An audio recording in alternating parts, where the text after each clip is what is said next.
stories to be told, treasures to be found, silver and gold, dollars and pounds, never worth more than the stories of a town.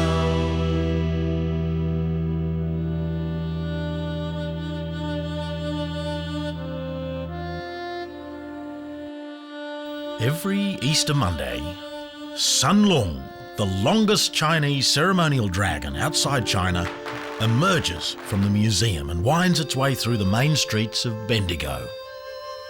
It's an annual reminder of this town's special historical link to China. Locals gather from all over the district to carry Sun Lung. They take the job of guiding it very seriously, and the meat pie seems a strangely appropriate meal for the volunteers.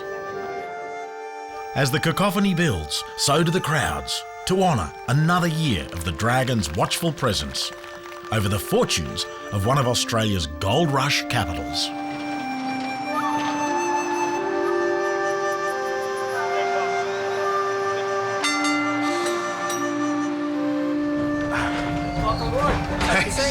Great. Any town that keeps its tramway system deserves icon status in my book. Bendigo is a great example of a gold rush town. You can really get a sense of how tumultuous those times must have been.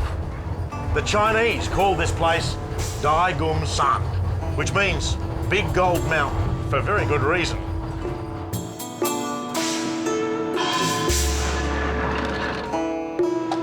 Thanks, Trevor.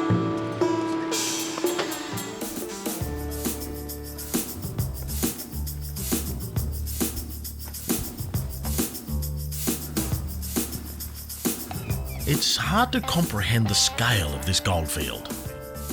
Earlier reports talk of nuggets lying around on the ground like rocks. Who first discovered it? Well, that's a matter for some conjecture. It's generally acknowledged now that Mrs. John Kennedy and Mrs. Patrick Farrell, wives of workmen from the Ravenswood sheep run, found gold in 1851 at a place called the Rocks. They were prospecting along Bendigo Creek when a journalist called Henry Frenchman saw them with tins full of nuggets. His report described the scene. Women were getting quarter pots of gold on Bendigo Creek. One of the world's richest goldfields was now public knowledge, and the gold rush began. By the end of that year, prospectors were all over the rich alluvial fields of Golden Square, Eagle Hawk, and Kangaroo Flat. One digger wrote, "During 8 successive days we washed out 6 to 8 pounds weight of gold daily. A mass of gold was thick as plums in a Christmas pudding," wrote another. The news spread like wildfire. 38 of the 40 policemen stationed in Melbourne resigned when rumours of the gold rush reached the port. The staffs of entire businesses, jails, hospitals, all took off from Melbourne to seek their fortunes here on the goldfields. Victoria's population in 1851 was 77,000. In the following 12 months, nearly 100,000 immigrants arrived. Australia, set up as a colony of peasant farmers and convict labourers, was now the global gold rush capital, a situation well beyond the expectations of the British Empire. Education, upbringing and class meant nothing on the goldfields. Gold digging was like a lottery, where hard work was the standard for getting on in the world. This situation was like a diabolical inversion of the natural class order in British society, where social privilege held sway. What developed on the goldfields was a sense of equality and mateship that was akin to a social revolution for the young colony. Thanks. Because the gold rush was such a global event, it attracted people from all over the world, and with them came some very unusual baggage. The Chinese flocked to Bendigo and the gold rush in huge numbers. They brought with them a unique cultural influence and left a lasting legacy. Russell Jack, or one of his relatives, has been at the head or in the head of the Easter parade for almost every year that the Dragons have called Bendigo home. When the Chinese came to Bendigo in the early 1850s, a lot of those early miners, they were indentured. And what happened, their bosses were back in China. And when they came out here, they had to find enough gold to pay for their trip and a few other incidentals before they were classed as free. They had to have their families left in China as a guarantee that they would send it back. So, you know, they really had to work hard and find gold and make sure they sent it back to China, otherwise their family would have been in trouble. They didn't like the Chinese, and they did everything they possibly could to stop the Chinese from coming here. They put a 10-pen head tax on them, they went to South Australia, landed at Robe, walked overland, and it wasn't that easy. European guides would charge the Chinese so much per head to bring to the goldfields. The first night when the Chinese went to sleep, the guides would go back to Robe. A lot of the Chinese would perish because they lost, starved to death.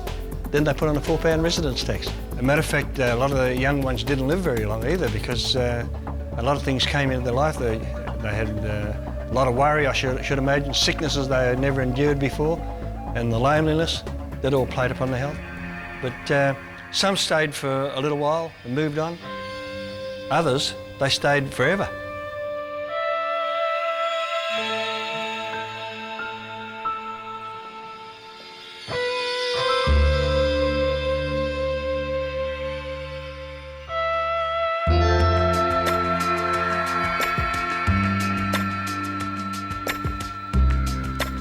For most of the white Europeans, it was in every sense a golden age. However, the battles fought by the Chinese and the deterioration of the Aboriginal way of life sharply contrasts with the good fortunes of the diggers. Bendigo has managed to retain some of the grand civic boulevards and structures that were a direct result of the wealth from the Big Gold Mountain. This is so strikingly different to other parts of rural Australia simply because nowhere else had so much gold. Opened in 1855, the first Shamrock Hotel had a massive concert hall for local and visiting entertainers. In fact, it was the largest concert hall outside London. At the height of the gold rush, Bendigo supported over 500 hotels, of which only 50 now remain. Fortuna Villa at 30 Chum Street was the home and passion of Australia's first gold mining millionaire, George Lancel. It's one of the most impressive estates in Victoria and has housed such luminaries as the Prince of Wales, the Duke of Edinburgh, Victorian governors and Dame Nellie Melba. Lancel arrived in Bendigo around 1854, and after making money as a butcher and chandler on the goldfields, he began investing in attempts to find gold at much deeper levels. As the alluvial deposits thinned, mining turrets appeared across the town, and Lancel's technique using deep shafts began to pay off. He eventually became known as the Quartz King. When Lancel bought the 180 mine, the purchase price included Fortuna Villa. The 180 became Bendigo's richest mine, and at 968 metres, the deepest in the world at the time. So, he had plenty of cash spare to spend on renovations. Since 1942, the house has been occupied by the Australian Army Survey Regiment, with the old crushing plant now being used to print and store military maps. Unfortunately, the magnificent old house is not open to the public anymore. Once the Army get in somewhere, it's hard to get them out.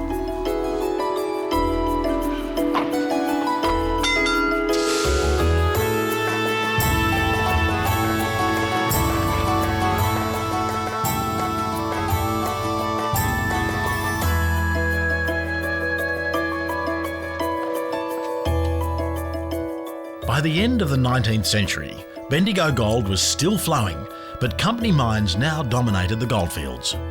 Often, the success stories of the goldfields surrounded those supplying the miners and diggers with all the essential ingredients of life. A young Russian and his brother arrived here in 1899. Both had agreed that life as a Jew in Russia at the time was far too dangerous. They borrowed some money and started a new business, going from town to town, selling shoelaces, buttons, bows, ribbons, and all sorts of odds and ends. The brothers soon made enough money to open their first shop in Bendigo. Over the next couple of years, they opened 3 different stores in Bendigo and laid the foundation for the highly successful Myer empire. And Myer isn't the only retail icon to emerge from this icon town. Although Bendigo remained a sleepy country town for most of the 20th century, a local boilermaker by the name of Frank McEnroe was to change the Australian diet forever. Frank and his brother ran a special events catering business. Frank was a pretty ambitious fella and was always looking for new ways to stay ahead of the competition. He recognised the need for a hot snack that could be eaten with one hand at race meetings and footy matches. Chico Roll, please. Yep. The idea of producing a chicken roll came from a spring roll he'd bought at a Chinese restaurant. What worried Frank was that the crispy wrapping on the spring rolls wasn't ideal. Frank's answer was initially called the chicken roll. It didn't actually contain any chicken, but the appeal was enormous. It left one hand free for a beer, a significant consideration for most football spectators. First he called it the chicken roll, and then the Chico.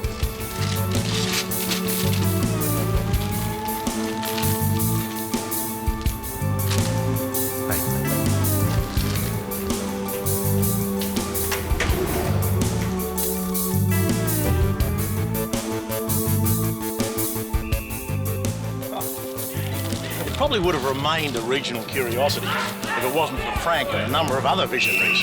But that's a whole nother story. So next time you bite into one of the 65 million Chico rolls that are sold in Australia every year, spare a thought for Frank, the Chinese, and this iconic town of Bendigo. Hey, hey, hey, hey, bull! Hey!